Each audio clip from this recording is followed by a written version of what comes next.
एक बार फिर प्रभु यीशु मसीह के नाम से डेली डिवोशन में आपका स्वागत करते हैं और प्रभु यीशु मसीह की शांति आपके ऊपर, आपकी आत्मा पर बनी रहे। हम प्रभु का धन्यवाद करते हैं।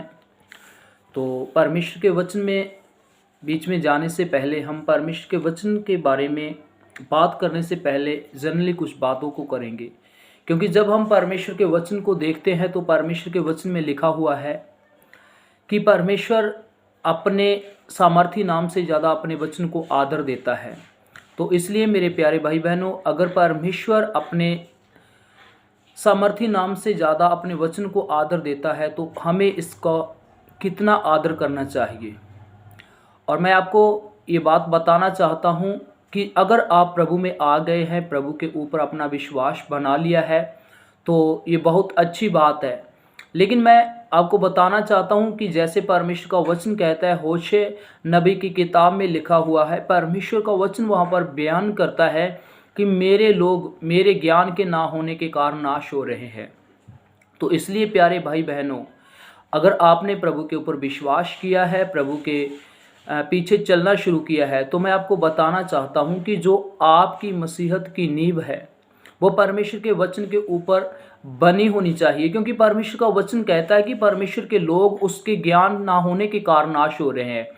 तो मैं बताना चाहता हूं कि अगर जो प्रभु में ईमान लेके आता है इंसान, अगर वो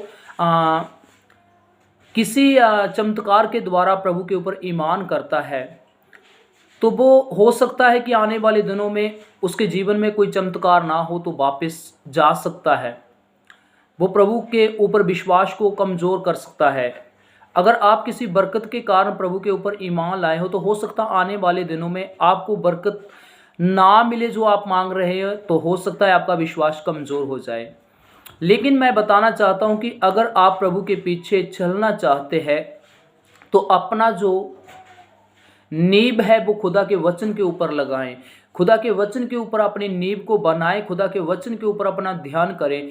क्योंकि अगर आप परमेश्वर के वचन के ऊपर अपनी नींव को रखोगे तो दुनिया की कोई ताकत, कोई मुसीबत, चाहे कुछ भी क्यों ना हो जाए, वो आपको परमेश्वर से दूर होने नहीं देगा, क्योंकि परमेश्वर का वचन आपको संभालेगा।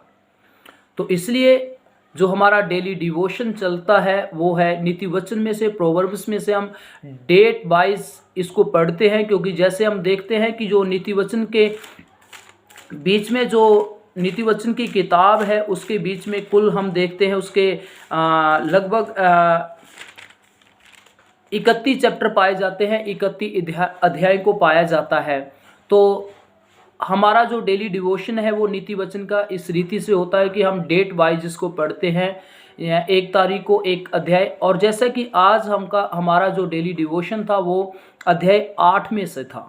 जब हम अध्याय 8 को देखते हैं तो यहाँ पर उसका जो टाइटल दिया गया है बुद्धि की प्रशंसा के बारे में लिखा हुआ है कि परमेश्वर का वचन बताता है कि बुद्धि जो परमेश्वर देता है वो खुद ही इंसान को पुकारती है कि वो परमेश्वर के वचन के द्वारा परमेश्वर की बुद्धि को प्राप्त करें।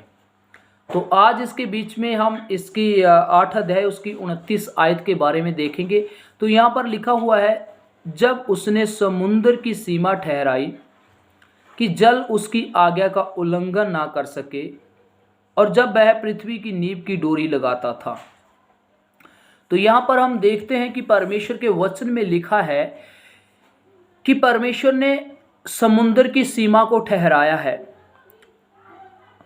कि जल उसकी आज्ञा का उल्लंघन ना करे। तो प्यारे भाई बहनों, जब हम परमेश्वर के वचन का अध्ययन करते हैं तो वहां पर लिखा गया है कि इंसान परमेश्वर से कैसे दूर हुआ, परमेश्वर की आज्ञा की उल्लंघना के कारण। तो जब हम जहां पर देखते हैं कि समुद्र है जो वो भी परमेश्वर की आज्ञाओं का पालन करता है, जो परमेश्वर ने उसके लिए सीमा ठहराई हुई है वो उसको पार नहीं कर सकता, वो उसके अधीन ही रहता है। तो जब हम परमेश्वर के वचन को अच्छी रीति से अध्ययन करते हैं तो काफ़ी जगहों में इसके बारे में लिखा हुआ है, समुद्र के बारे में लिखा हुआ है। आप अजूब की किताब में पढ़ सकते हैं, 38 अध्याय में पढ़ सकते हैं, भजन संहिता 104 में पढ़ सकते हैं, यिर्मयाह उसका 5 अध्याय में आप पढ़ सकते हैं। तो वहाँ पर समुद्र के बारे में लिखा हुआ है कि समुद्र कैसे कैसे परमेश्वर की आज्ञाओं की पालना करता है। तो प्यारे भाई बहनों, जब हम परमेश्वर के वचन में से अध्ययन करते हैं तो हमें पता चलता है कि परमेश्वर ने जितनी भी सृष्टि की, परमेश्वर ने सृष्टि को बनाया है, हर एक सृष्टि जो जो कुछ परमेश्वर ने बनाया है वो हर एक चीज़ आज तक परमेश्वर की आज्ञाओं का पालन करती है।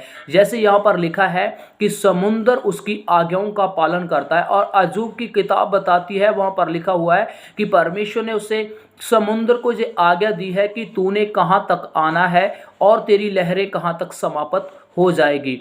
तो ऐसा ही पाया जाता है, आज तक समुद्र अपनी लहरों को उछालता है, लेकिन वो परमेश्वर के द्वारा ठहराई गई सीमा को पार नहीं कर सकता, वो उसके आगे नहीं जाता। और परमेश्वर ने, हम देखते हैं, सूरज की जो आज्ञा दी है सूरज को, वो आज्ञाओं का पालन करता है।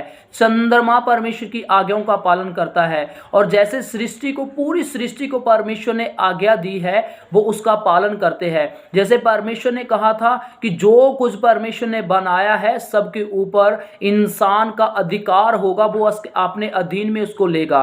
तो आज हम देख सकते हैं कि हर एक चीज, कितने खतरनाक हम जानवरों को देखते हैं, उनके ऊपर भी इंसान की क्या है, हुकूमत है।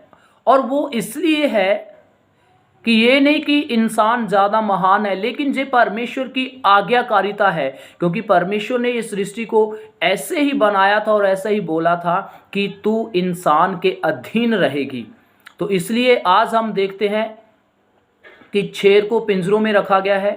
अगर हम बेसिकली बात करें तो हाथी में इतनी ताकत होती है, क्या इंसान उसको काबू कर सकता है? नहीं। लेकिन ये सब कैसे हो रहा है? क्योंकि ये सब इसलिए हो रहा है क्योंकि वो परमेश्वर की आज्ञाकारिता के अधीन है, वो परमेश्वर की आज्ञाओं को मान रहे हैं। तो लेकिन जब हम अपने बारे में देखते हैं तो अकेला इंसान ही है जो परमेश्वर की आज्ञाओं का उल्लंघन करता है, इसलिए उसके जीवन में ऐसी समस्याएं हैं। तो मेरे प्यारे भाई बहनों, अगर हमने प्रभु यीशु मसीह को ऊपर ईमान को लाया है, उसके ऊपर विश्वास किया है, तो हम परमेश्वर से प्रार्थना करें, प्रभु मुझे वो अपना आत्मा दे ताकि मैं आपकी आज्ञाओं का पालना कर सकूं, आपकी आज्ञाओं को मान सकूं। क्योंकि प्रभु यीशु मसीह ने भी ऐसा बोला है कि अगर आप मुझे प्यार करते हो, आप मुझे प्रेम करते हो, तो मेरे आज्ञाओं का क्या करोगे? पालन करोगे, और जिससे तुम मेरे चेले ठहरोगे। प्रभु यीशु मसीह ने हमें ये कमांड दी है, प्रभु यीशु मसीह ने बोला है कि हम क्या करें? परमेश्वर की आज्ञाओं का पालन करें। और हम सब जानते हैं कि आदम जो परमेश्वर की हजूरी से बाहर होने का एक ही कारण था, वो था परमेश्वर की आज्ञाओं को ना मानना। और जो परमेश्वर ने उसके लिए बाउंड्री को बनाया था, जो परमेश्वर ने उसके लिए सीमा तय की थी, तो वो क्या हुआ? उस बाउंड्री से आगे चला गया। तो वो उसके आगे जाने से उसने क्या किया? परमेश्वर की आज्ञाओं का उल्लंघन कर दिया। तो इसलिए प्यारे भाई बहनों, हमें चाहिए कि अगर पूरी सृष्टि आज तक परमेश्वर की आज्ञाओं का पालन करती है, तो मेरे को और आपको भी चाहिए कि हम परमेश्वर की आज्ञाओं का पालन करें, जिससे परमेश्वर हमारे ऊपर अपना फजल बनाए और परमेश्वर हमें अपने रास्तों पर बनाए रखे। तो परमेश्वर से मांगें, और वचन में लिखा है कि परमेश्वर हमारी मदद करने वाला परमेश्वर है। अगर हम इस बात को मांगेंगे, प्रभु मुझे ये सामर्थ्य दे कि मैं आपकी आज्ञाओं का पालना कर सकूं, तो परमेश्वर हमारे ऊपर अपना अनुग्रह करेगा और अपने मार्गों पर चलाएगा, और हम परमेश्वर के राज्य के लिए दिन प्रतिदिन परमेश्वर की आत्मा के बीच में ग्रोथ करते जाएंगे। क्योंकि जब हम वचन में खड़े रहेंगे तो दुनिया की कोई भी ताकत हमें परमेश्वर से युद्ध नहीं कर सकेगी। तो इतना कहते हुए आज के इस डेली डिवोशन के इस वचन के द्वारा प्रभु आप सबको बहुत बहुत आशीष दें। आप सबको एक बार फिर यीशु मसीह प्रभु की आत्मा और प्रभु यीशु मसीह की शांति आप सबके साथ बनी रहे, और आगे फिर अगले डिवोशन में हम मिलेंगे। तब तक परमेश्वर हमें संभाल के रखे, और सारी महिमा प्रभु को देते हुए यीशु मसीह के नाम से आमीन। शालोम।